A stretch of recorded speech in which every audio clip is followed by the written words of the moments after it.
नमो विष्णुपदाय कृष्णप्रेष्ठाय भूतले श्रीमते भक्तिवेदांत स्वामिनित्य नामिने नमस्ते सरस्वती देवे गौरवाणी प्रचारिणे निर्विशेष शून्यवादी पाश्चात्य देशतारिणे जय श्री कृष्ण चैतन्य प्रभु नित्यानंद श्री अद्वैत गदाधर साधि गौर भक्त वृंदा हरे Krishna Krishna Krishna Hare Hare Hare Ram Ram Ram Hare Hare Hare Krishna.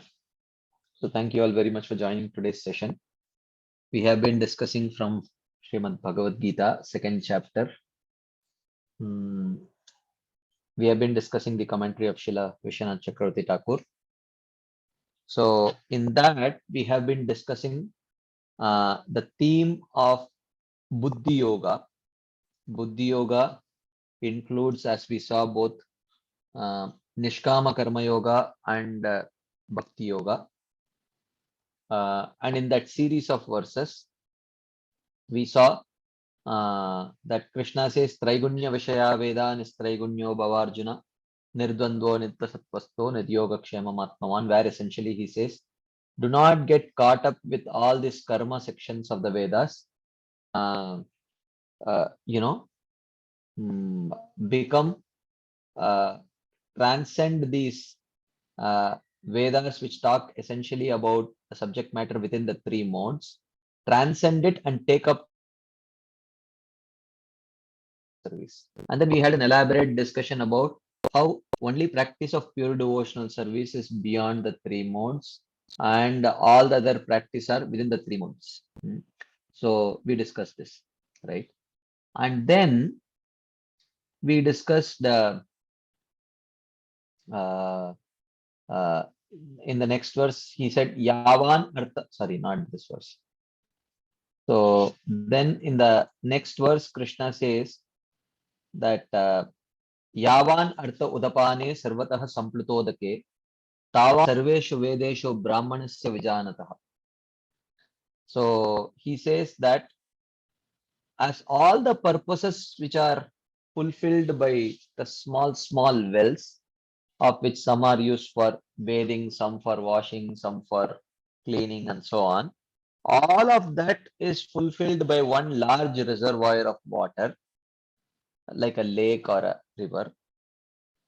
Similarly, all the purposes which are all the goals or desires of even if someone may have desire for bhukti, mukti, siddhi, everything, all those desires can be fulfilled by one who worships the Supreme Lord. Yat karmabir yat tapasa jnana vairagyatasya yogena dana dharmena shreyobir itarairapi sarvam madbhakti yogena madbhakta labate anjasa swarga apavarga maddama katanchid yadivanchati. So Krishna tells in Uddhav Gita in 11th canto of Srimad Bhagavatam that whatever one can achieve by the process of karma, jnana, yoga, etc., all of that can be achieved by my devotee just by devotional service. So which means even if one may have anya bilasha, then the easiest way of fulfilling that anya bilasha is by performing jnana madhi anavrita bhakti, which means performing Shravanam Kirtanam Vishnu Smaranam Pada Sevanam Archanam Vandanam Dasyam Sakyamatma Nivedanam. By performing that, one can achieve all of that which one can achieve by the process of karma, jnana, yoga, etc. Which means if it is just a problem with your abhilasha, you don't want Krishna Prem, but you want material desires, even for that, the best way of achieving it is by placing that bhakti which is not covered by karma, jnana, yoga, etc. That is what he is indicating here by this verse. Yavan artha udapane sarvatah samplutodake tavan sarveshu vedeshu brahmanasya vijanatah. But Arjuna, now at this juncture of Bhagavad Gita, you are a nishkama karma yogi. That's what he says. Karmanyevadikaraste ma phaleshu kadachana ma karma phala heturbur mate samgostva karmani. At this point, I wish to instruct through you those who are qualified for Nishkama Karma Yoga. I want to instruct about Nishkama Karma Yoga through you. So you take the uh, uh, so you take the adhikar of Nishkama Karma Yoga, and by giving you the adhikar of Nishkama Karma Yoga, I will teach others about Nishkama Karma Yoga. So he says, Karmevadhikaraste. Your qualification is to perform your Varnashram duties. Ma Faleshu Kadachana. But don't aspire for the lower fruits, for the material results that one can achieve by practice of Karma Yoga.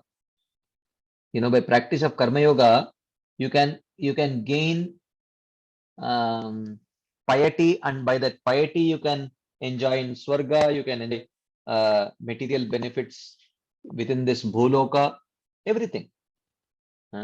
But don't get attached to this lower fruits, because by that same practice of Varnashram duties, you can attain liberation from this material world only. So when he says Ma Faleshu Kadachana, don't get attached to the fruits, he's talking about the fruits, the lower fruits of material enjoyment. Ma Karma Phala Hetur Bhur. Do not be the cause of the results of work. Mate Sangosto Karmani. And don't be attached to not doing work, or don't be attached to performing sinful activity. Okay. So like that he says. And then we saw in the 48th verse, he says, Yogasta Kuru Karmani Sangam Tektva Dhananjaya Siddhi Asiddhayoho Samo Bhutva Samatvam Yoga Uchyate. So Yogastha Kur Karmani, by being situated in Nishkama Karma Yoga, if you perform your duties of Varnashram duties, Sangam Taktva, without attachment to the lower fruits, material fruits, O Arjuna, Siddhi Asiddhayoho Samobhutva. Even though initially when you were qualified for Sakama Karma, I told you that Hatova Prapsasi Swargam Jitvava Bokshase Mahim.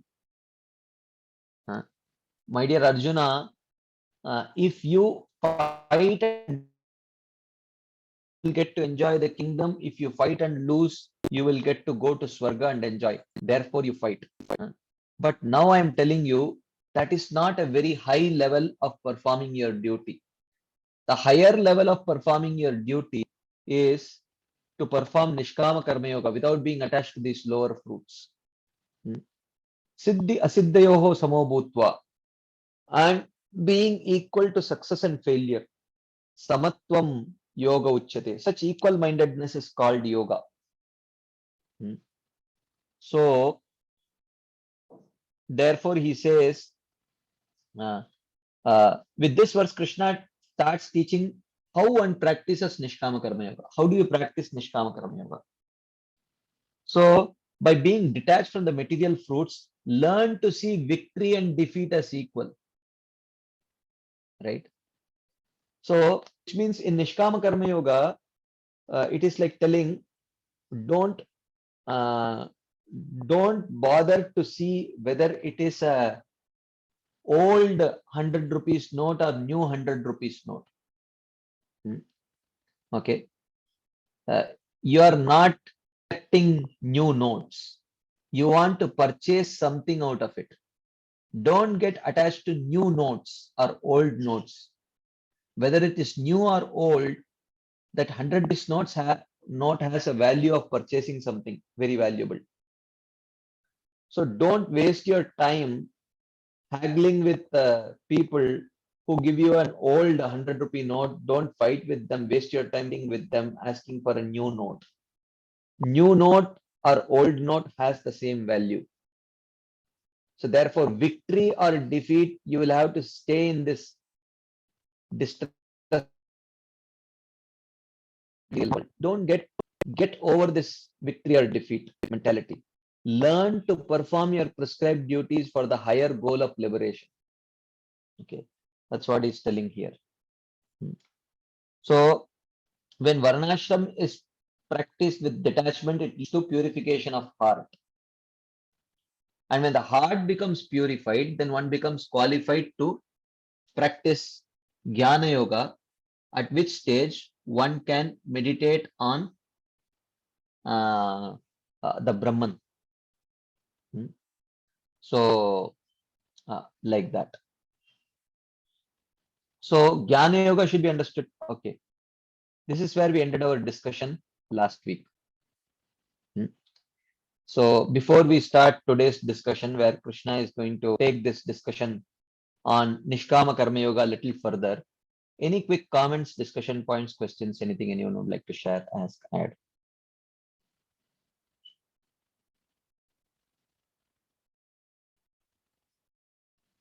Okay.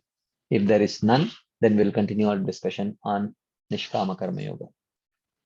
So Krishna continues, he says,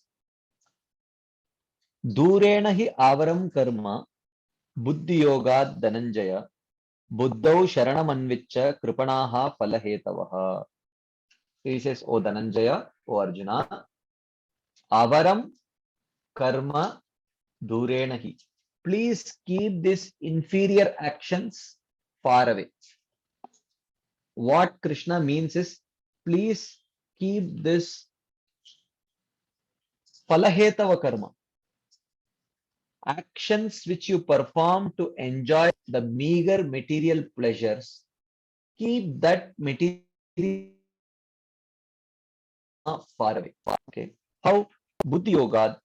Buddhi Yoga means by Nishkama Karma Yoga. By performing that same karma for the higher goal of liberation, keep this uh, uh, inferior karma of performing karma for the pleasure of for getting some material pleasures, keep this far away. Buddhau Sharanamanvicha. Surrender to this Buddhi Yoga or Nishkama Karma Yoga. Kripanaha Falahetavaha. Those who seek material results for their karma are Kripana. They are miserly people. Okay. So, while who are miserly people? Miserly people are those who can purchase higher facilities using their money and enjoy higher enjoyment, but they wish to enjoy the pleasure of seeing that money locked in their locker. Okay. That is a kripana. Okay. When that same money can purchase some facility for you, some pleasure for you, some food for you, but you wish to starve and suffer so that you can take the pleasure of seeing that money being locked inside your locker. There is a higher utility for that money, but you don't wish to utilize it for that. This is a kripana. Similarly, here Krishna is telling, oh Arjuna, you can purchase liberation. Varnashram duties. Why you want to perform the same Varnashram duties and purchase some punya and rot in this material world? Therefore, Buddhau Sharanamanvicha. Please take shelter of this Nishkama Karma Yoga and Kripanaha Falahetava. Understand that Falahetava, one who wants to enjoy the meager pleasures that come out of performing his Varnashram duties, are actually Kripana. He is just a miser. Okay. So here, Srila Vishwanath Chakravarti says, Krishna here criticizes karma done with material desires, that is Sakama Karma. The actions done with material desire are far inferior to Nishkama Karma Yoga offered to the Supreme Lord, Buddhi Yoga. Therefore, take shelter of Nishkama Karma Yoga. In this verse, Buddhi Yoga refers to Nishkama Karma Yoga rather than Bhakti Yoga. Right. So he's basically teaching him about Nishkama Karma Yoga. Any quick comments, discussion points, questions, anything anyone would like to ask? Yes, Vahini Mataji. Hare Krishna. So Prabhuji, that a new 100 rupees note and old 100 rupees note, how Mhm. does that translate to victory and defeat? If you could explain to me again, because uh, I didn't understand that bit. Yeah. What Krishna is trying to tell is, initially, uh, uh, Krishna was telling Arjuna that if you fight, you can win. If you win, you will get kingdom. If you lose, you will get Swarga. So victory, defeat, he was speaking on that platform. But now that he has elevated Arjuna to a higher platform, he is telling victory or defeat doesn't matter. Uh, whether victory or defeat, you can achieve liberation. Why get attached to victory defeat? But by getting attached to victory or defeat, you can at the most go to Swarga only. Oh, So that is like telling, uh, victory is like getting a new 100 rupee note. Defeat is like getting an old 100 rupee note. While you can purchase something much more valuable than paper using a 100 rupee note, why waste time uh, fighting with people? Give me a new 100 rupee note, not an old 100 rupee note like that. So that like the platform of victory and defeat. uh, okay. Victory and defeat both will keep you in this material world. uh, Right. so don't get stuck up with that. So he's basically Mm. trying to elevate the quality of conversations that he Mm. wants Arjuna to have. Come on, don't get stuck up here. You know, this is not a Mm. worthy conversation to have. Uh, you have much Mm. better potential. Don't get stuck up with this victory defeat thing. That's what he's indicating here. Okay, okay. Yeah, got it. Thank you. Great. Anything else anyone would like to share? Ask, add.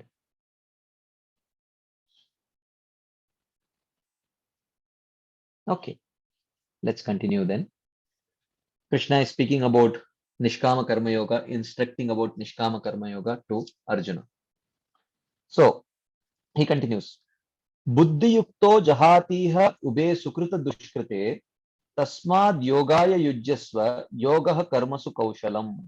He says, Buddhi yukto. If you engage in this Buddhi yoga of yoga, jahatiha, that person destroys. By performance of Nishkama Karma Yoga, one destroys ube, both sukrita dushkrite, both piety and impiety. By performance of Nishkama Karma Yoga, one destroys both piety and impiety. Tasma, therefore, yogaya yujyasva. Please engage in this yoga. Yoga means here Nishkama Karma Yoga. Karmasu, of all types of action, yoga kaushalam. This performance without attachment is skill. Kaushalam. It is skill. It is a skill that you need to acquire. Skill means what? Not to get attached to the lower fruits, but still perform the same action with diligence. Okay. So, therefore, we need to understand this. Okay. Uh, I think we did discuss this before some, or maybe it was a different forum. I don't recollect. So, I don't know if this space will be sufficient for me. Let me see. Okay. So 1, 2, 3, 4, 5. Okay. So, okay. First is a Sakama Karma Yogi. Next is a Nishkama Karma Yogi. And next is a Jnana Yogi, Ashtanga Yogi, and Bhakti Yogi. Okay.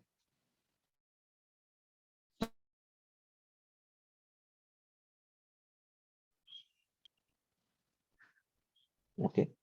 A Sakama Karma Yogi performs Varnashram duty for gaining piety. Okay. And a Nishkama Karma Yogi performs Varnashram duties for destroying piety and impiety, both. Same activity. When performed with attachment, delivers piety. When performed with detachment, destroys piety and impiety. Because with both piety and impiety, we have to come back to this material world and suffer. A Jnana Yogi does not perform Varnashram duties because a Jnana Yogi's heart is already purified. And the purpose of performing Varnashram duty is to purify the heart. So a Jnana Yogi need not perform Varnashram duties. Yastu Atmaratirev syad Atmataptascha Manava Atmanyeva hi santushto tasya karyam na vidyate. For such a person, there is no karya. An Ashtanga Yogi, in the initial stages, he performs Varnashram duties for purification of heart, but when the heart becomes purified, he also gives up. Arurukshor Muner Yogam Karma Karanam Uchyate Yoga Rudasya Tasyeva Shamak Karanam Uchyate. Bhagavad Gita says.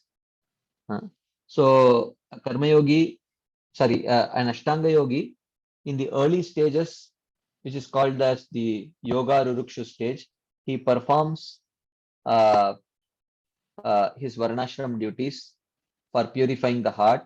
But once the heart becomes purified, then he has to constantly focus on meditating on the Paramatma within the heart. For that, he needs to give up his Varnashram duties and just focus on meditating on the Paramatma. Okay. So while a Sakama Karma Yogi performs Varnashram duties for gaining piety so that he can enjoy, a Nishkama Karma Yogi performs Varnashram duties for destroying piety and impiety. A Jnana Yogi does not perform, or sometimes he may perform to set the right example for others.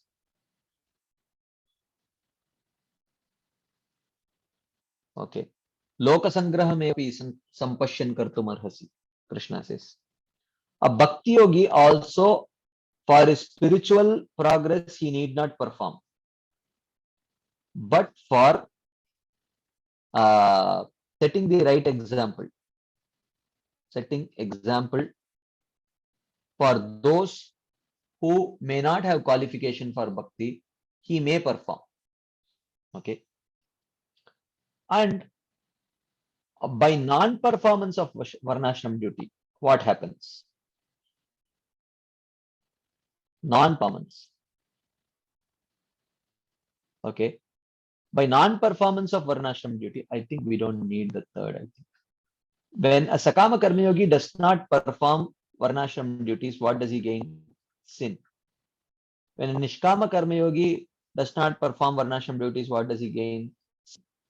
When a Jnana Yogi does not perform Varnashram duty, what does he gain? What does he lose? Nothing. When an Ashtanga Yogi gives up Varnashram duty, what does he lose? Nothing. When a Bhakti Yogi does not perform Varnashram duty, what does he lose? Nothing.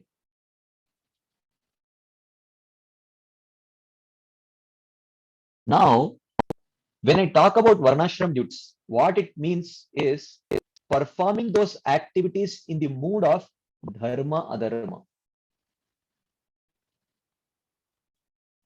But when you perform, some of the activities may be favorable for Bhakti. Like say, for example, taking bath. So taking bath is a Varnashram duty. But that does not mean just because Varnashram duty does not mean a devotee does not do. Okay. So a devotee may perform Varnashram, may take bath, not because it is an act of dharma according to his Varna and Ashrama, but he does it because taking bath, uh, uh, it keeps the gross body disease free and it keeps the mind very anxiety free and clear, both of which are favorable for progressing on the path of bhakti. So for that purpose, he he performs, he takes bath, even though, so it's not the activity that defines whether it is a varnashram activity or a devotional activity. It is with the mood with which it is performed, right? So, uh, so a varnashram activity or a bhakti activity. Varnashram activity is performed in the mood of dharmasya sankalpo, adharmasya varjanam.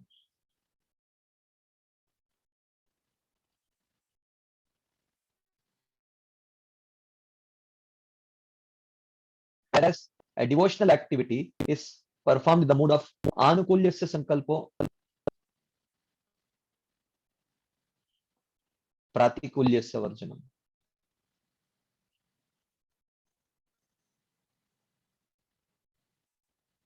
Okay. So it is the, and basically there could be activities which might fall within the realm of varnashram and bhakti.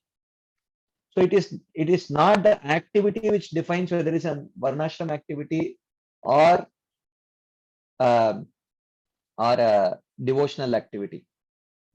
So, for example, uh, a mother may take care of her child because it is, you can say, uh, it is the dharma of the mother or stri dharma to do that. But a devotee mother may take care of her child because she wants to give very nice devotion samskaras to the child so that he grows up to be a devotee.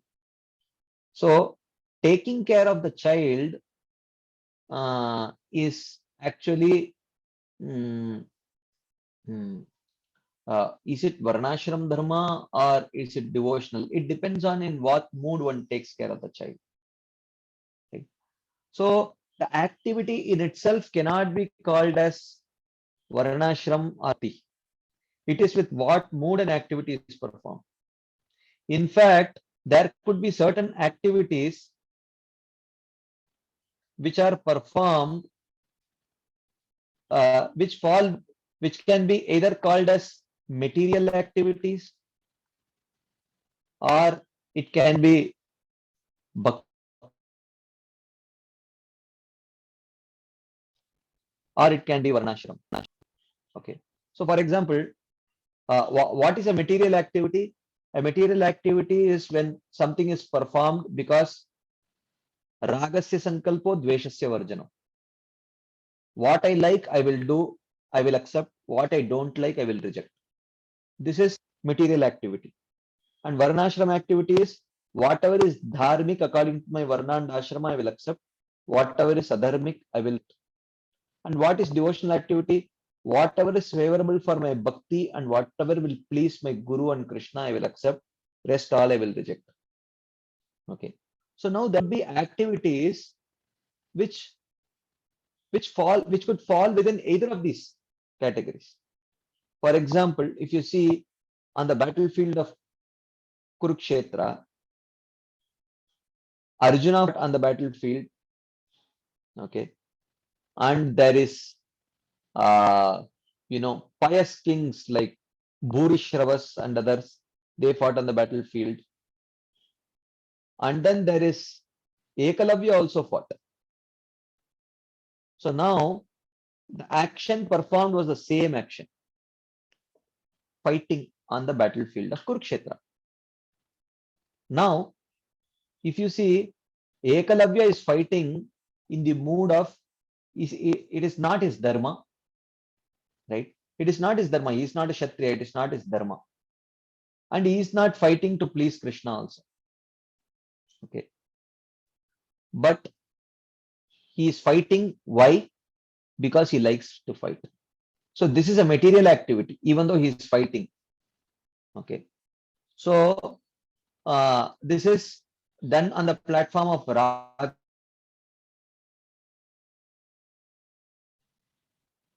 On the same hand, someone, a pious king like Bhurishravas is fighting because it is his dharma. He is a Kshatriya, he is fighting. But what about devotees like Arjuna? He is also fighting. Is he fighting just because he is a Kshatriya? No. He is fighting because Prabhupada always writes in Bhagavad Gita that Arjuna initially did not want to fight on the battlefield of Kurukshetra.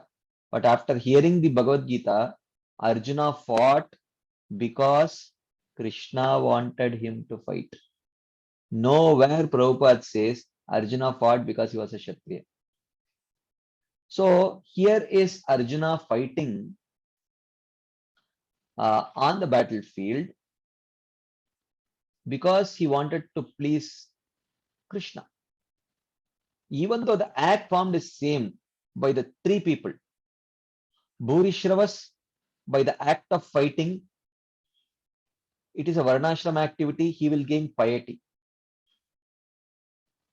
And this Ekalavya is performing the same fighting on the battlefield, but by that fighting he will gain papa, sins.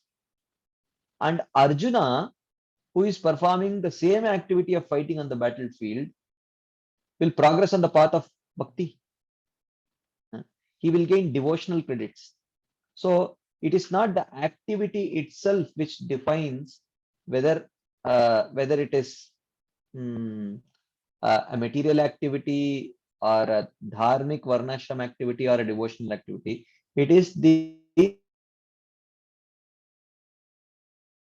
activity is performed, the mood with which the activity is performed.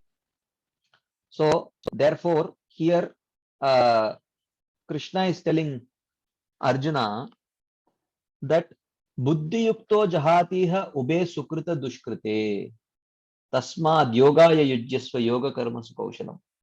My dear Arjuna, if you engage in performing these varnashram duties with detachment, which is nishkama karma yoga, then you will destroy both sukrita dushkrita, both the pious results and impious results, which means you are getting ready for liberation.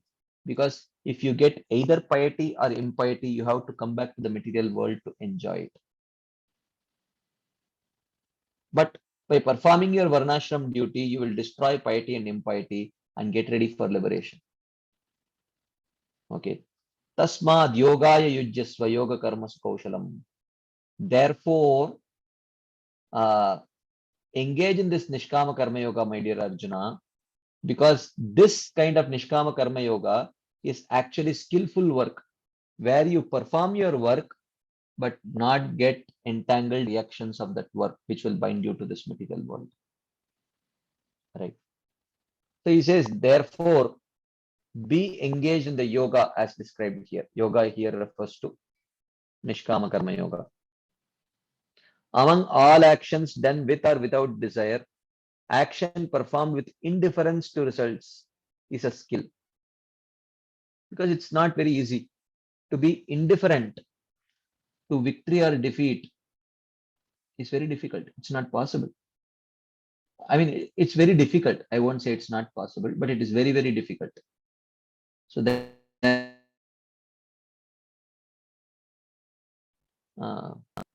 try to perform nishkama karma like that. Any quick comments, questions, discussion points on this topic? Anything anyone would like to share as add?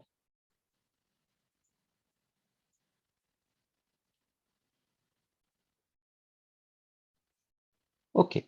If there is no discussion points, I will move on to the next verse. 51st verse.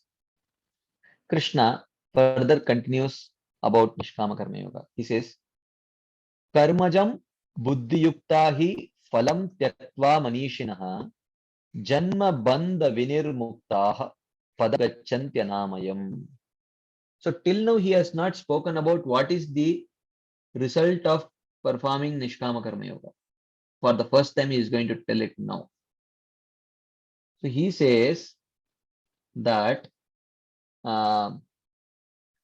buddhi yuktahi, one who is engaged in this Nishkama Karma Yoga, karmajam phalam tyaktva, having given up the results of work, when one engages in Nishkama Yoga, Manishinaha, such a person is told to be an intelligent person. What happens to such a person? Janma bandha vinirmukta. He can become freed from the bondage of birth and death. Janma bandha vinirmukta. Anamayam padam gachanti. Anamayam means where there is no disease or suffering. Amaya is suffering. Anamaya is Amaya is disease. Anamaya is where there is no disease or no suffering. So, which is liberation. Okay. So he says that if you perform this Nishkama Arjuna, the result that you will get, escape the bondage of birth and death and attain the place where there is no suffering. That's all. Any quick comments, discussion points, questions here? No purport here. Okay. Oh, there is some. Yes, Shamlal Prabhu. Hare Krishna. Yes, Prabhuji. So Prabhuji, the activity does not decide whether it is by devotion or by sakam or nishkam, right? It is it is the mood in which we do it. Correct. Now, I mean, how do we know on an individual level that what I am doing is for the pleasure of my Guru? So that activity is actually like Krishna. Arjun knew very clearly, I am fighting for Krishna. Krishna also knew very clearly that Arjun is fighting for me. Correct. Right. Correct. On our individual levels, how do we know that what I'm doing, like I'm working in Bhaktivinoda Hospital, I may tell people that, okay, look, I'm doing it for my spiritual master, I'm doing it for my Guru and whatever. But how do we reconfirm this in our own hearts that whatever services we are doing it for the pleasure of Guru and Krishna, and it's not for our own whatever, like the example of Eklavya, he was doing it for his own sense gratification. Correct. What is that? What is that? Litmus test. Litmus test. Correct. You said it. What is that litmus test? Yeah. See, here, this is where we have to be careful. While we have to be honest, but at the same time, we have to learn to discriminate along with honesty. So honesty to ask ourselves for what purpose I am doing. But with discrimination, that sometimes I may succumb to my selfish desires unwillingly. So like greed, like sometimes I may succumb to greed unwillingly. I mean, unwillingly in the sense, I know in the ultimate sense, it is not good for my spiritual life, but still we may get carried away by that greedy desire. So while giving time for anartha nivritti to happen, because we should not think that, okay, uh, uh, look, I could have easily managed my life with a lesser salary, but I pushed the management asking for a raise of salary. Which means I'm a materialistic person. I'm not a devotee, because that raise in salary was not exactly needed. I could have managed without raise of salary. So here I have asked for a raise of salary, which means I'm a materialist. I'm not a devotee. I mean, that's a very harsh stance, I would say, because while Nivritti is going on, it takes at some time for the influence of Rajogun and Tamogun to subside. At the stage of Nishta only, it almost completely subsides. Tada rajastamo bhava kamalobhadayasche chetayetayarana vidam sthitam sattve prasidati. So, while every moment we may not ask this question, but in the overall scheme of things, we may, very choice that we chose to work in Bhaktivedanta Hospital, we chose to stay in a place where there are a lot of devotees. Our major life decisions were most likely taken with the consideration that it be favorable for my devotional practice. While every once in a while we may make choices being impelled by our conditionings, but at that time we have to be honest to ask ourselves, is it my conditioning, or is it that I am actually, is it my anartha or abhilasha? We have to ask, am I succumbing to a lower mode, or am I seriously desiring, thinking that it is actually, I actually want it?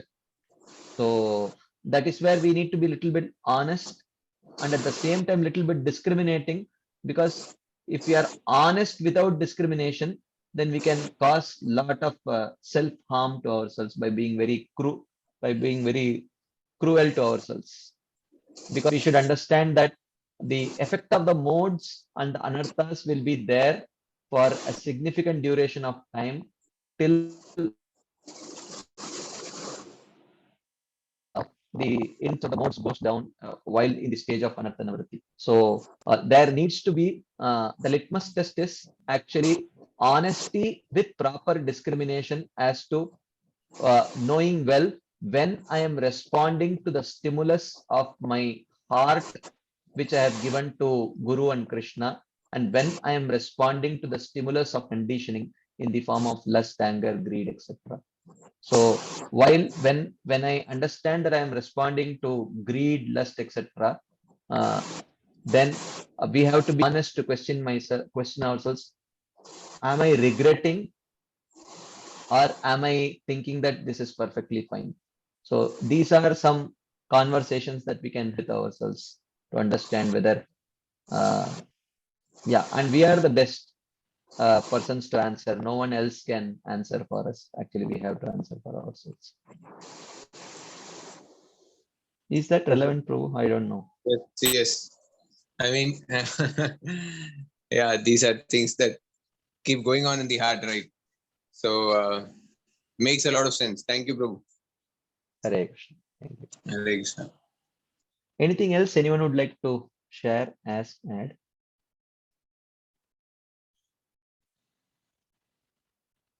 Okay, let's continue then. Next verse, Krishna says,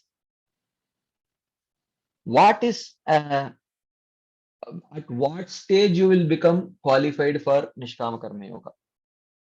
So yes, yada te moha kalilam buddhir vyatitarishyati tada gantasi nirvedam shrotavyasya shrutasya cha. He says, yada, when te buddhihi, your intelligence, vyatitarishyati, tarishyati means given up, crossed. Vyatitarishyati means completely given up. When your intelligence has completely renounced, moha kalilam, the denseness of dark ignorance. Of ignorance means here the ignorance refers to the Sakama Karma literatures.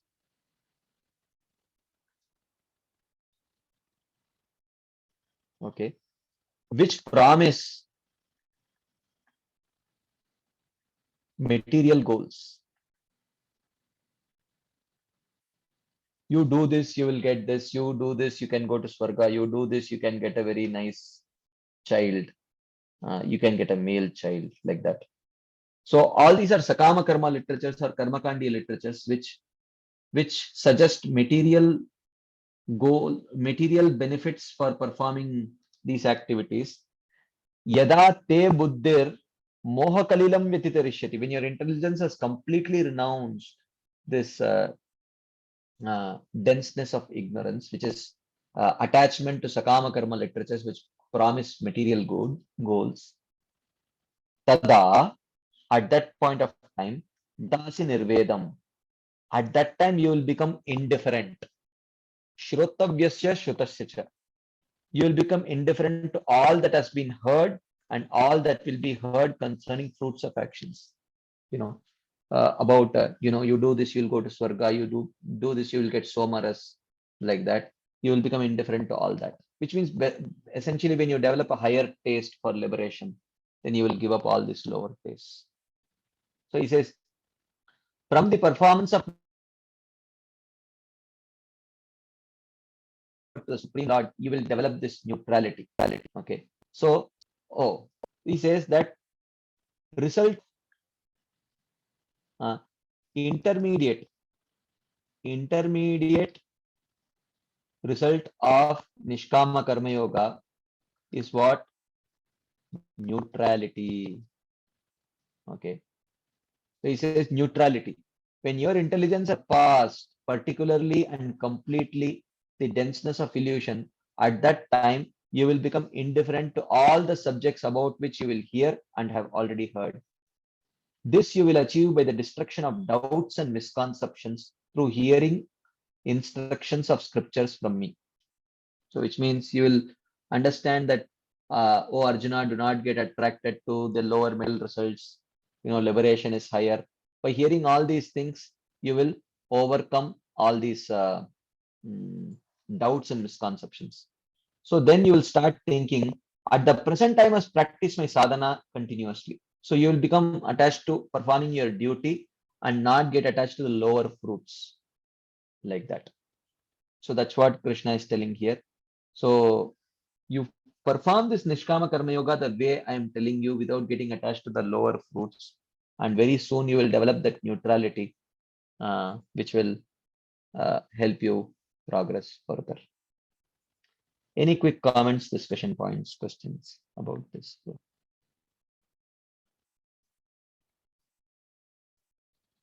Okay. I think today is a good day. We are covering a lot of portions today. Okay. Next, he says, Shruti Vipratipannate yada stasyati nishtala samadav achala buddhi sada.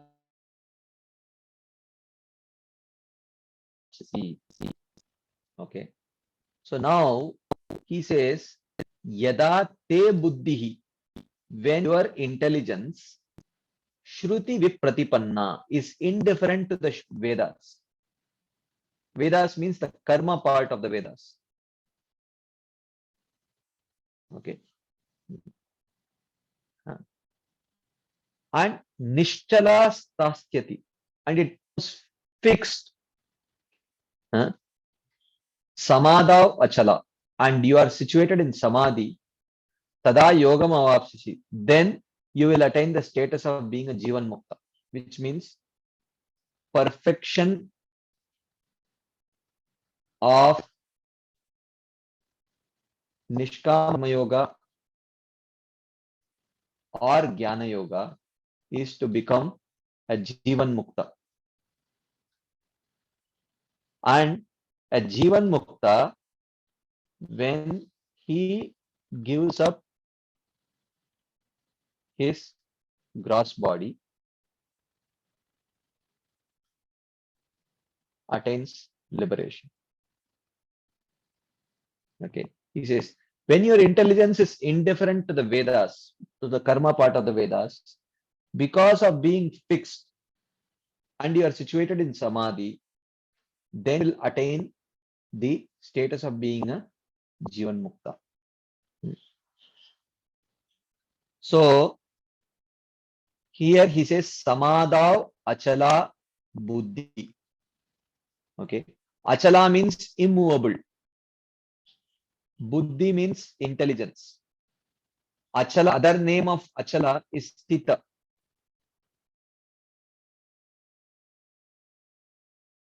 Steady, unmoving. Another meaning of Buddhi is Pragya. So for Achala Buddhi translates as Sthita Pragya. So he says, and Sthita Pragya means a Jivan Mukta, a liberated person, a person who is liberated. Okay. So now, which means with discussion of Samadhi, the topic now switches to Jnana Yoga. This will be made clear in the next chapter. So now this person is qualified for Jnana Yoga. He is ready to meditate on Brahman. That is Sthita Pragya, Achala Buddhi, Jivan Mukta, all of this is same. Okay. When your intelligence is no longer attracted to, oh, this is, I want to enjoy this, I want to enjoy that, or this is my dharma, according to my varna, ashrama and all. Even when one transcends even that, then he is ready to meditate on the Brahman. So such a person is called as Achala Buddhi, Sthita Pragya, Jivan Mukta. He is now ready to meditate on the Brahman. He is qualified for Jnana Yoga now. So he says, at that time, you will become detached from hearing about all sorts of material and Vedic subjects because of being averse to the agitation created by these subjects. Because you don't want to be in this material world. So you don't want to hear about any of these things. And your intelligence will be fixed in Samadhi, Samadha Achala, as described in the 6th chapter. At that time, by achieving direct realization, you will achieve Yoga Mavapsasi. So this is the benefit of practicing Nishkama Karma Yoga, by which one becomes qualified for Jnana Yoga, or he becomes a Jivan Mukta or a Sthita Pragya. Like that. This is what Krishna is telling here. Any quick comments, discussion points, questions here?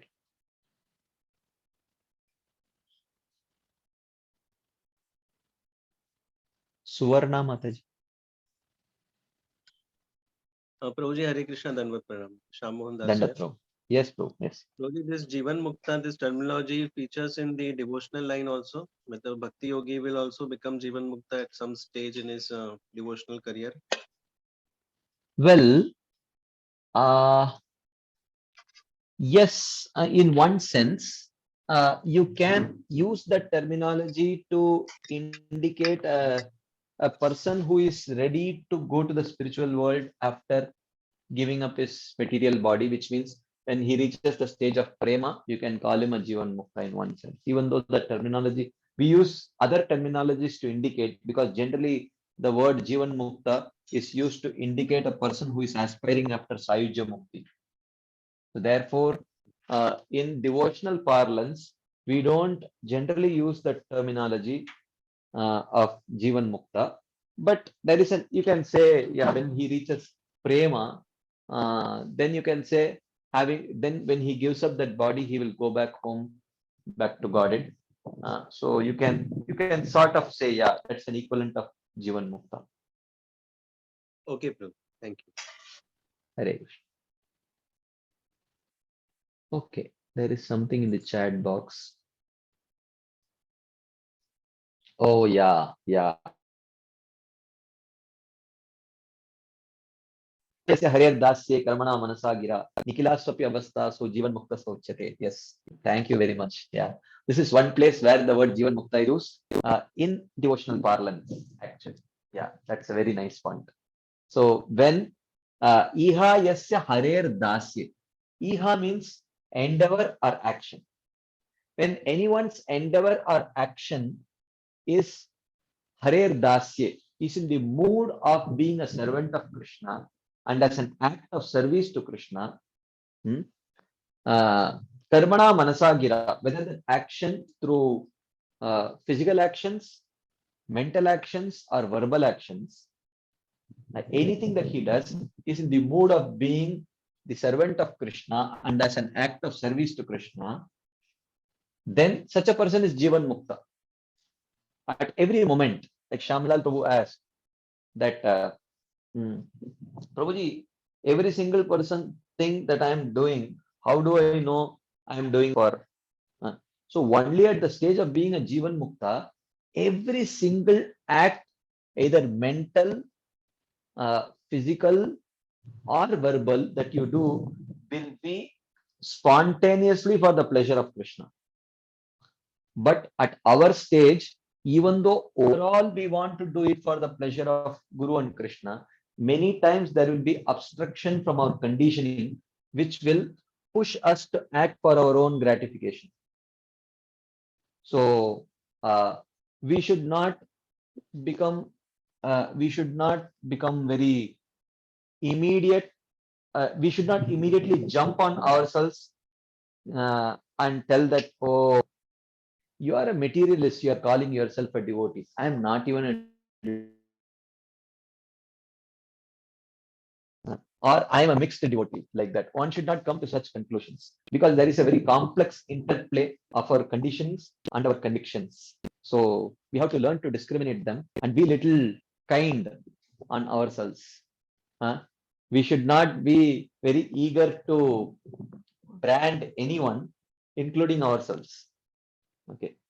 I mean, out of humility we may do, but it should not be out of harshness, because then it becomes very difficult, and our progress becomes very inorganic that way. So learn to be little kind on oneself. That's what I would say. Okay. Anything else before we move ahead? Okay. If there is none, then we'll continue. So now at this point of time, Arjuna is very curious. Who is this? What are the symptoms of this Jivan Mukta?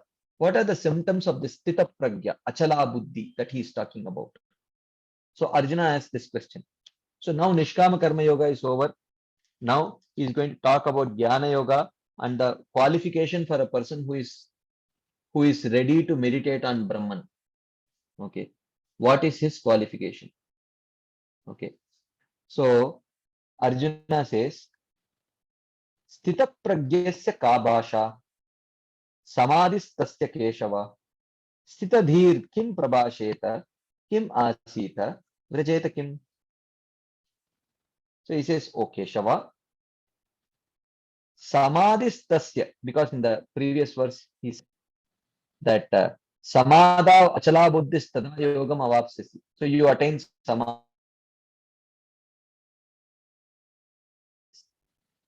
So he says, Samadhistasya ka bhasha. Bhasha description. How would you describe Sthita Pragya? What is the description of this person situated in Samadhi? Samadhistasya ka bhasha. How would you describe a person who is situated in this Samadhi? Who is called as Sthita Pragya here.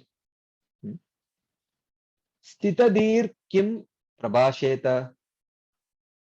Such a Jivan Mukta, what does he speak? Kim asita. How does he sit? Vrajeta kim. How does he move? I mean, this might seem like a very strange question. How does he sit? How does he move? What does he speak? What exactly does it mean? I mean, I remember when we were in our brahmachari training, Gaurang Priya Prabhu was teaching us Bhagavad Gita, and in the exam paper, he asked this question: how does a Sthita Pragya sit? Okay. Of course, these are all metaphorical. These are all not literal. There is, so how does he sit means literally. So how does he speak means how does he respond to agitating situation? That is what it means. How does he sit means how does he when sensually enticing situation, how does he keep his senses without engaging them in that?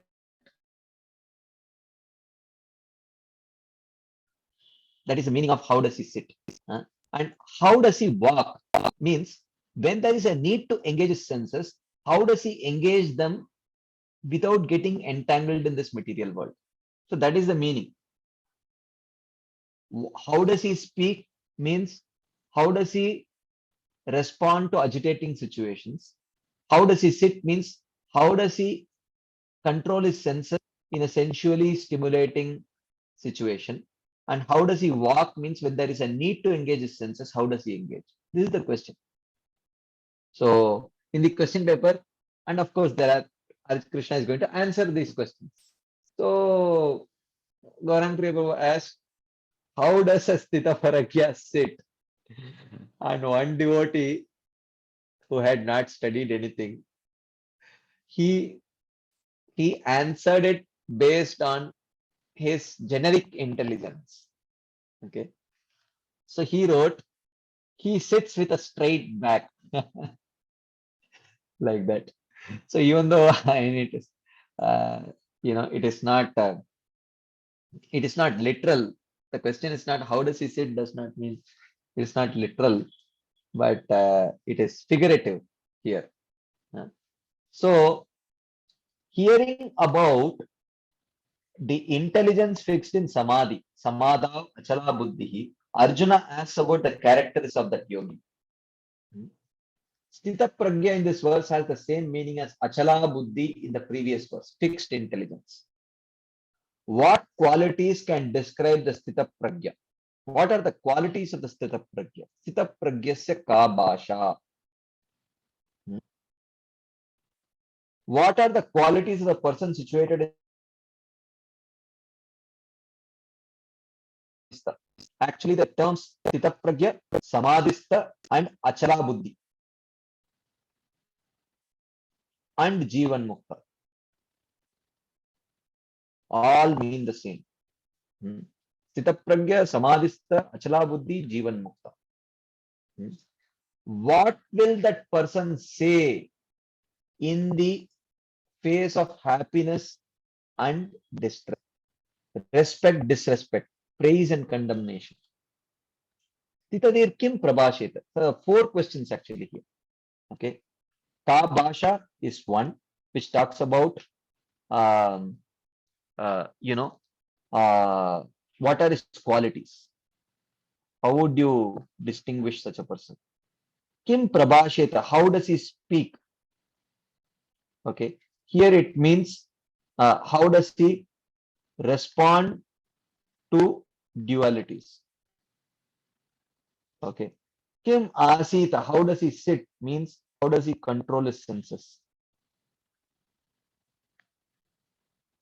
And vrajeta kim means how does he engage his senses? Okay. These are the 4 questions that he is asking. Okay. So how does he speak means what will the person say in the face of happiness and distress, respect, disrespect, praise and condemnation? What will he say either loudly or to himself? So which means how will he respond? Like that. Then kim asita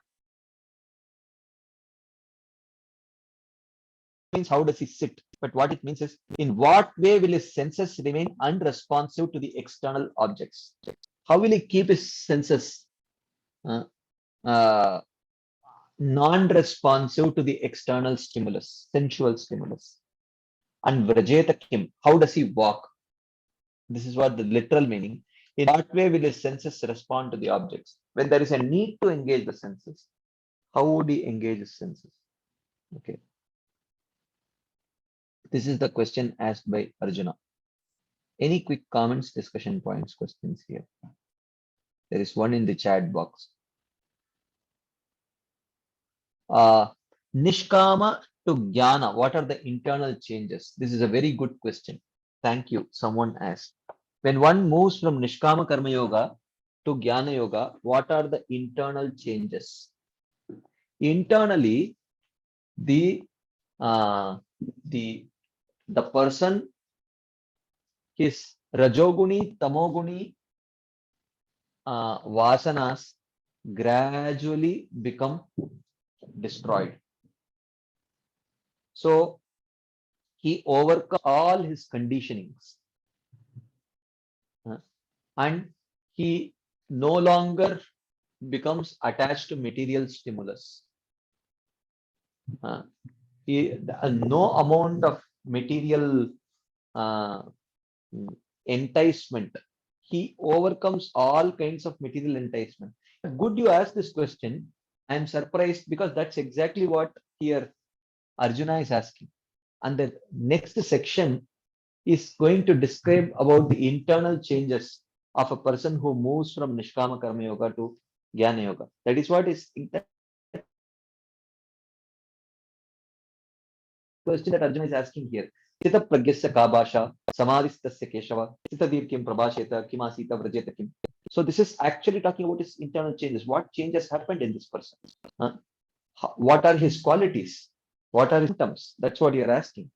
What are the what has changed in this person? How does he respond to dualities? How does he keep his senses disengaged when there is no need? And how does he engage it when there is a need? That is what he's asking. So the rest of the chapter is going to answer your question actually. But in brief, the internal changes that happens is the wiping out of material vasanas. That's what happens. Purification of the heart. That happens. Intention remains the same for a Nishkama Karma Yogi and Jnana Yogi, but the active desires, they change. They get purified. The desires within the heart, they get purified. Any other quick questions, comments before we move ahead?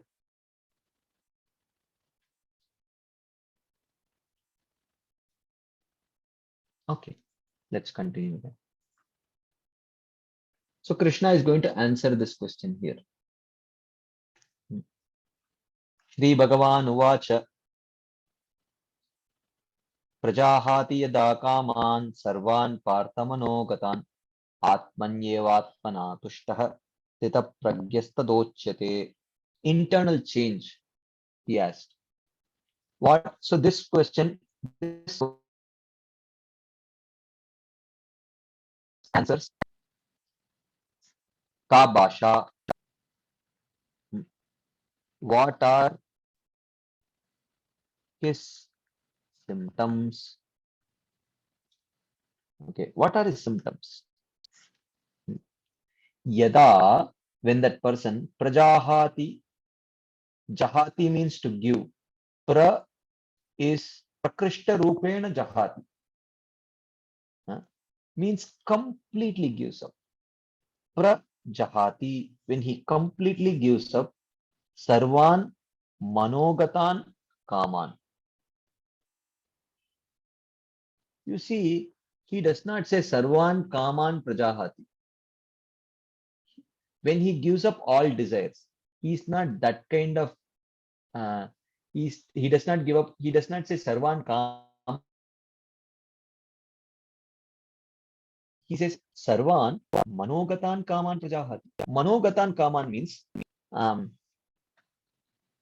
manogatan kaman means desires born out of material vasanas.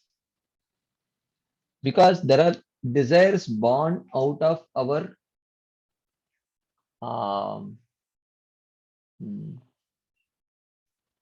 faith also. Desire to attain, desire for liberation is also a kama only in one sense. But that kama is not manogatan kaman. It is not a desire which is born out of material vasanas which are stored in our mind. Manogatan kaman. But that is a desire which is born out of my, you can say, value system, my faith, right? So, sarvan yada prajahati sarvan manogatan kama. When a person completely gives up all the desires which are born out of mind, mind means desires born out of material vasanas which are stored in the mind. Yada prajahati, when he can completely gives up, which means you will never ever see him responding to a material stimulus out of a material desire at all.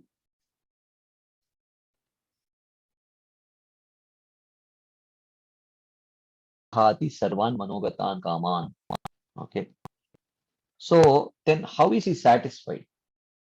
Atmani eva atmana tushtaha. And he is satisfied with the soul alone by that mind. So the mind is no longer fantasizing about material enjoyment, but the mind is hankering after the satisfaction through self-realization. Okay. Atmani eva atmana tushta. Atmani means through the Atma. Atmana means by the Atma. So, and he is satisfied with the soul by the mind. So the mind is no longer, uh, you know, hankering or fantasizing after material gratification, but it is thinking about the soul always. How I can realize the soul, how I can gain gratification by meditation on the soul.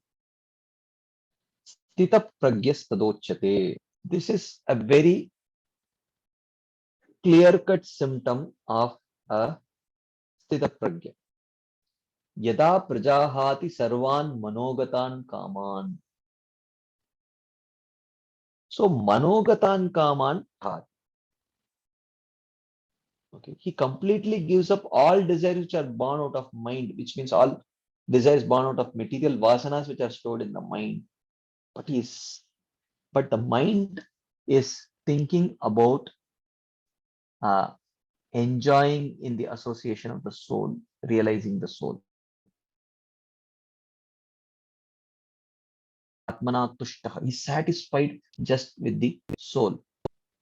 Sthita pragya stadochyate. He is called as Sthita pragya. Here, Srila Vishwanath Chakravarti writes, step by step, Krishna answers each of the 4 questions from this verse until the end of the chapter. So starting with 2.55 till 2.72, Krishna is going to answer these questions asked by Arjuna. So this verse answers the first question, what is the nature of the Jivan Mukta? He gives up all desires so that not even one desire remains for any object. Object means object of this world for his gratification.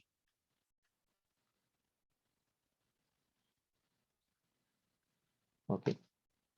He is able to give up these desires because they belong to the mind, manogatan. They don't belong to the soul. They are not intrinsic quality of the soul.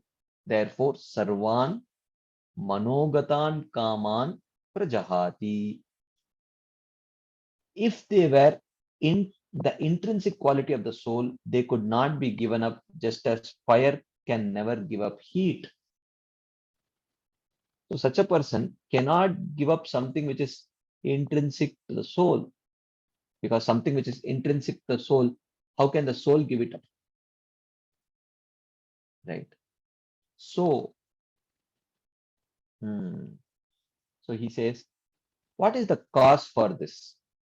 How is he able to give up manogatan kaman? He says, because he satisfaction. He is satisfied by the soul whose very nature is bliss. Atmana tushtaha, in the mind, Atmi, which has withdrawn from sense objects. So the mind is just relishing the bliss of the soul. The Shruti says, Yada sarve pramuchyante kamayesya hridi shritaha ata martyo mrito bhavati atra brahma samashnute. When all the desires situated in the heart are cleared away, the mortal becomes immortal and enjoys Brahman, says Kata Upanishad. Same thing. Yada sarve kama pramuchyante prajahati yat kaman.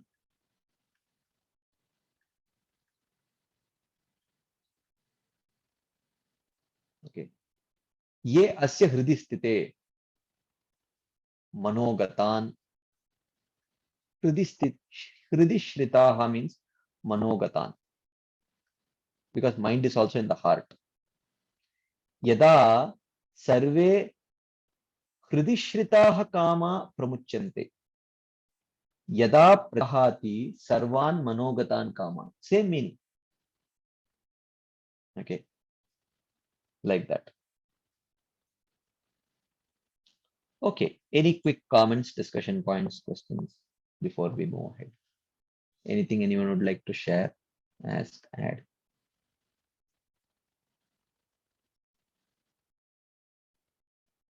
Shamlal Prabhu.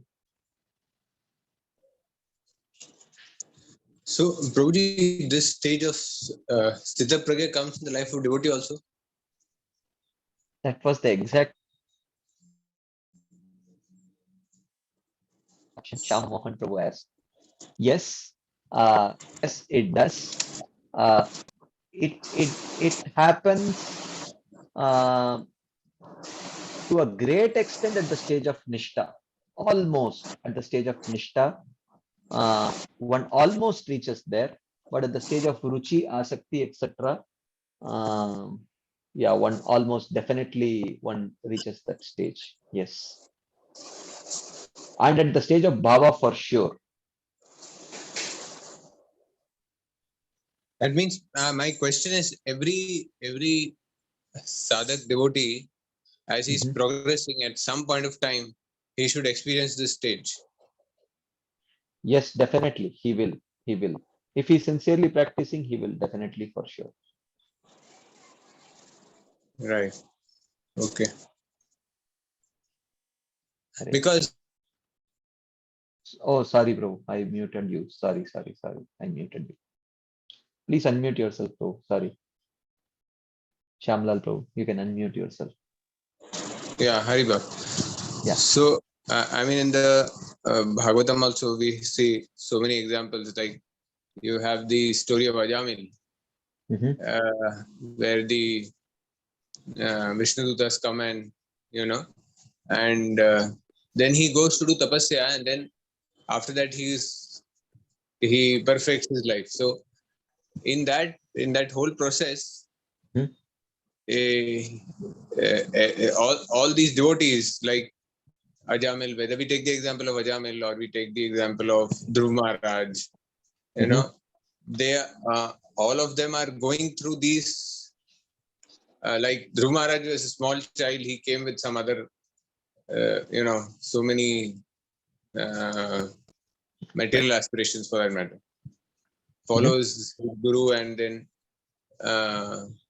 finally he meets the Lord. He's face to face with the Lord. So Correct. when you come to that stage, it means you are in this stage, at least when you are When you come face to face with the Lord, right?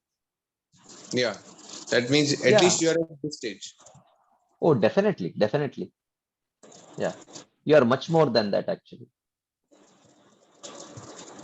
Much more than being Sthita Pragya, actually. Okay. Because Sthita Pragya is a neutral stage. It's a neutral stage where there is material desires, but at the same time there is no spiritual desires also. He is just satisfied with the Atma. But when this is the path of Jnana. Through Jnana, we attain Anartha Nivritti, but there is no Artha Pravritti. There is no positive development of spiritual attachment. Jnana leaves you detached, but jnana does not attach you in a very positive way to spiritual emotions, spiritual abode, and spiritual relationships. So, in bhakti, along with the artha pravriti also almost parallelly grows, which means along with detachment from material objects and material gratification, a natural desire to uh, relish a relationship with Krishna and devotees develop. This is a When simultaneous. a devotee becomes thorough, this is simultaneous, almost simultaneous. Bhakti pareshanubhavo viraktir anyatra teshatrika ekakala. Bhakti pareshanubhava virakti. Virakti is anartha nivritti. Virakti is a byproduct of anartha nivritti. And para isha anubhava is artha pravritti. Bhakti is what you practice. When you practice and progress, along with that progress in the path of devotional service, both virakti and pareshanubhava, they ekakala. It is simultaneously, it is progress.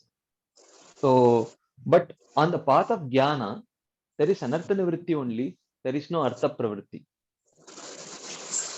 So, when a devotee comes to the stage uh, being a jivan mukta or a sthita pragya, he will not act like a jnani sthita pragya. His actions will be very different. He will, at that stage, he will manifest symptoms of ecstasy, while a jnani will be grave and not express anything. Whereas a devotee uh, will be in direct communion with Krishna, and he will act in a significantly different way. Actually, is that relevant, bro? Okay, fine. Okay, bro. Thank you. Yeah. Hare Krishna. Okay. Anything else before we move ahead?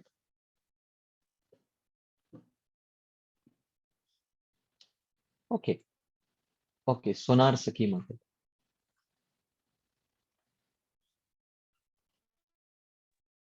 Prabhuji, that means love factor Sonar will be Saki Mata. added.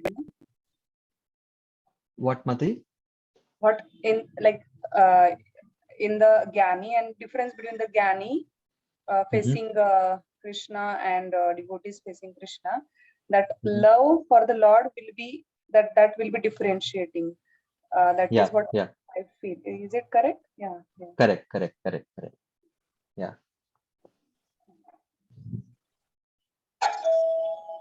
Okay. Okay. So I think we have 5 minutes and maybe time for one more verse. So then, in the next verse, he says, I think this is about how does he speak, right? So, how does he speak? That is what he's going to. Krishna is going to mention about that. How does he speak?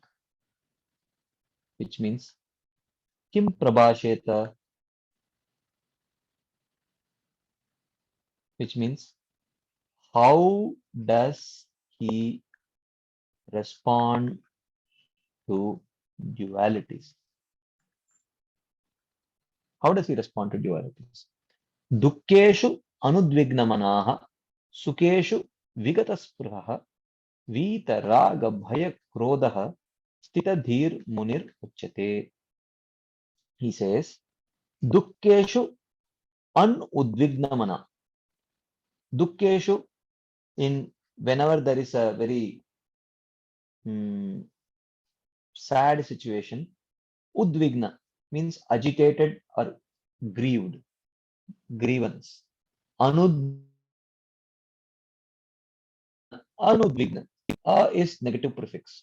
Anudvigna means not agitated. Manaha's mind is not agitated in suffering, or his mind is not grieving by the appearance of suffering. Sukeshu, and by the appearance of happiness or opportunity for happiness, vigata spruha. Spruha means desire to enjoy that happiness. So when suffering appears, he is not agitated or grieved. His mind does not grieve. When there is an opportunity for enjoyment, his mind does not hanker after enjoying it. Vita raga bhaya krodha. And he is devoid of attachment, fear, and anger.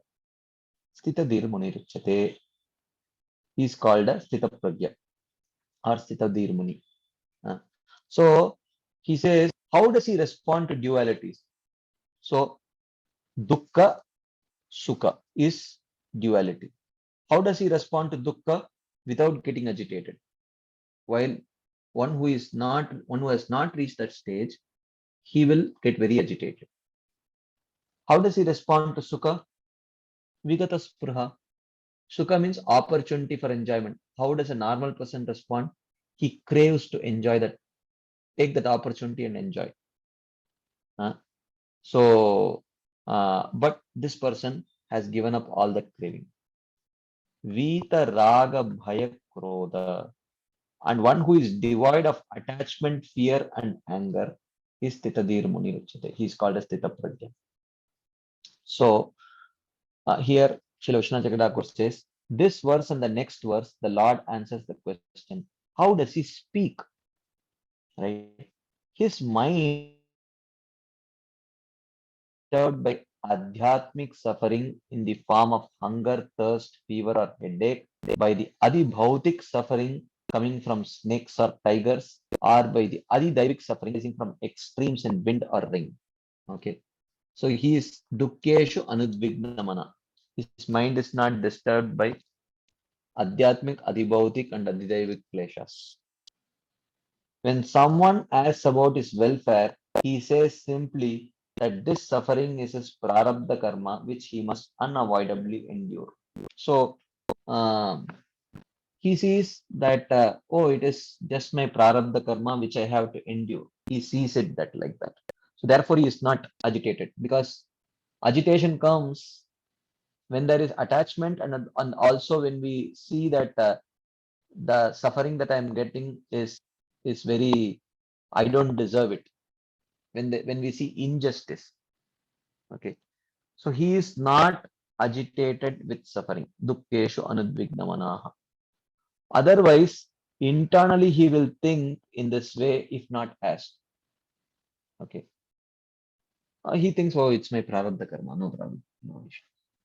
Okay, and this absence of disgust at his situation is understood by the intelligent person to be the symptom of an undisturbed person, or sthita pragya.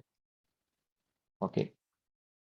False indifference to suffering, the mark of the impostor, however, is detected as such by the wise man. The wise man can easily detect false indifference to suffering by an impostor. So this is, oh, I am not affected, I am not affected. Such a pretender is called fallen or depraved. And opportunities for happiness, he is without desire and says to himself or others, oh, that is simply prarabdha karma, which I must tolerate. Happiness, I must tolerate. Suffering, I must tolerate. It is just, both are due to my prarabdha karma. Like that. This is the way he thinks. Okay. And the intelligent person recognizes by this his quality of being devoid of desires for happiness. These qualities are made clearer. So how this quality of dukkeshu anudvignamana, keshu vigata spruha is made even more clearer.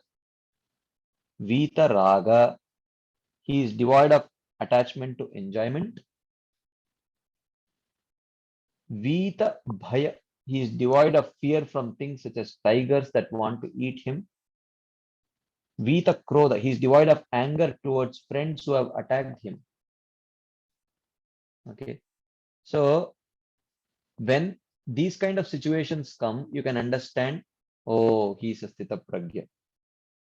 So who is an example? Jada Bharat in front of goddess Durga. did not show fear or anger towards the Chand leader who wanted to kill him. So no Vitaraga Bayak Krodha.